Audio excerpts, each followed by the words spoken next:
My father was in the military, and so we traveled all over the world growing up. And I actually started playing golf in France when I was 13 years old. And I used to caddy for my dad. And my 13th birthday, he gave me a set of golf clubs, a half set. And I had a bicycle, and it was about 20 miles to the golf course, and 9-hole golf course in Orléans, France. And I'd pedal out there and play golf, and then pedal back. So I had an international start, that's for sure. Well, I was lucky, really, to have such a good pedigree in golf, and the way I got that was, like most golfers, I wanted to play the tour, and I tried to go to tour school and didn't make it, but I enjoyed being in golf, and so I decided to stay in golf, and so I called several members of the Golf Digest staff and asked them if I could just come down and observe them doing their golf schools. They were the first big golf school program in the country, and they had all of the really top teachers working in that school program. And they said, well, if you want to, we'd be glad to have you come and work for us as a range assistant, which meant that you got there every day and you moved bags and picked up balls and set everything up and tore everything down and kept the students supplied with all of the things they needed to teach their golf schools. And so I went down there and did that for a couple of winters, and it was great. I would sit at the foot of Bob Toski and Jim Flick and Peter Costas and the late Davis Love Jr. and John Jacobs and Paul Runyon, just a wonderful list of people. And when they were teaching, I'd actually get on my knees and tee balls for them. And after doing that for a while, I would start trying to guess what they would tell the student to do next. And so I was able to train my eye to be more like their eye. So it was really wonderful training for a young teacher. They asked me to be a teacher in the schools, and so I started teaching in the schools and traveling around the world teaching golf with all these great teachers, and so it was a wonderful training for me. I mean, it was a wonderful thing. I started in 1977 with them and stayed with them through 1991.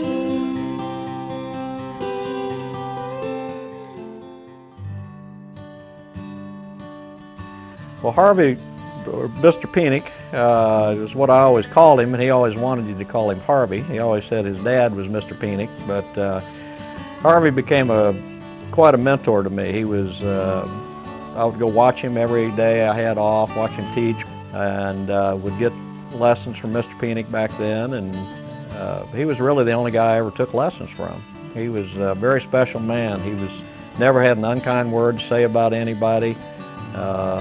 Was more concerned about his student's golf game than the student was. Well, Mr. Penick's philosophy was that he primarily understood human nature so well. If your thought was to make the ball go to the target and he put you in a certain position, then he knew you would do the right thing to make the ball go to the target. So consequently, he didn't get into a lot of different things. And he never would tell anybody why he would ask them to do things. His comment was, well, if I tell you what to do, that's one thing, and if I tell you why to do it, that's two things. And he says, why should I tell you two things when one will do?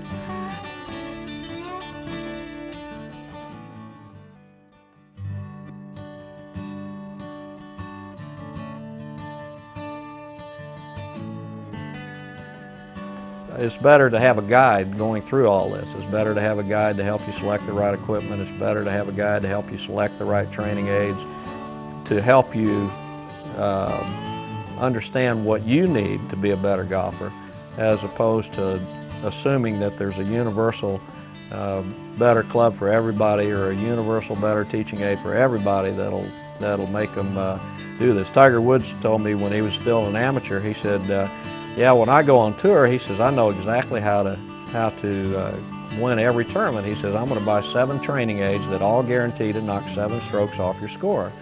So he said, that's 49 strokes I get to knock off my score by just buying 7 training aids. And then he laughed about it. And really, if you think about it, that's sort of what they want you to believe. My philosophy on drills is the fact that what a drill does, or a teaching aid does, is it gives you a feel of making a certain motion. In other words, if you've not been making a good motion, no matter what it is, whether it be a bunker shot or a putt or whatever, you have to translate different things into your body to get you to make a new motion. And what drills do are shortcuts. They're ways of doing things that will give you the sensation of what you're trying to feel in your golf swing. And I don't believe that if you go do a drill, 1,000 swings for 21 straight days, you'll have that move at all. But what I feel like is if you do a drill, you'll learn what it feels like, and you can take that feeling and put it into your golf swing.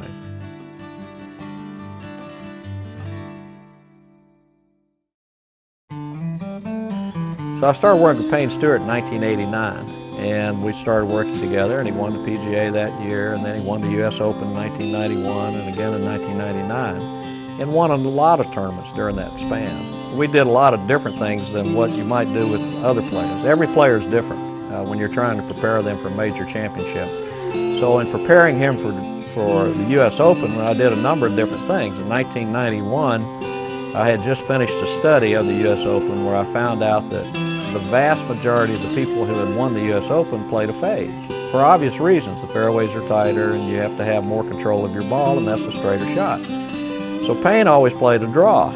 And so, I wanted Payne to play a fade, but I couldn't tell Payne to play a fade because he'd say, no, I can win the US Open hitting the draw. So I had to sort of trick him into it. And so we're on the driving range, and so I just kept scooting Payne closer and closer to the golf ball to where he couldn't hook it. So he had to swing a lot more upright, and he ended up either hitting the ball straight or fading the ball. And so he went on to win Hazeltine. I mean, that was so I was really comfortable that that's the way to win US Opens, is that if you can get a guy, teach a guy how to hit a fade.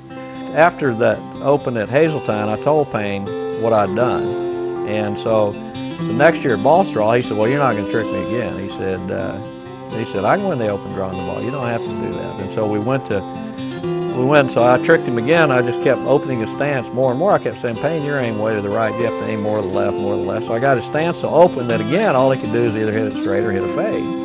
And he almost won that Open. He got beat by Lee Janzen.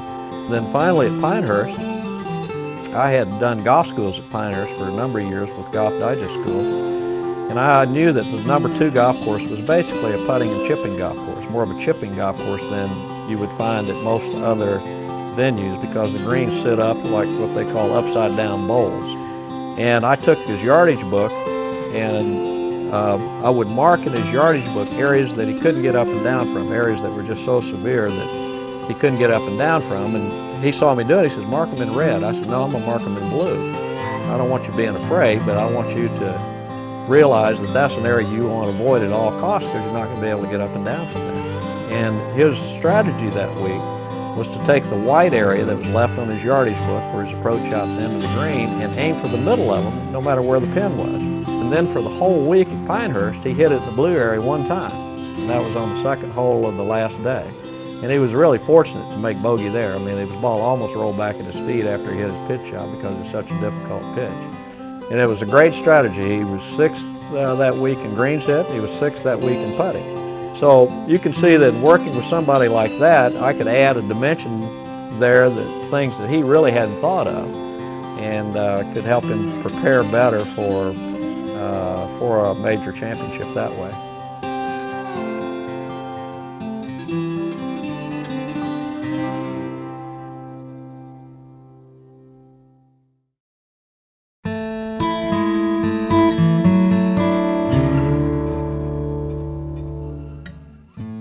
Most of the time when people take a golf lesson, they would go to their pro and give him 30 minutes and expect to have a significant change made. It'd be like if you're going to learn the piano, and so you go and you take a 30-minute lessons to learn the scales, and then you would expect to go out and play,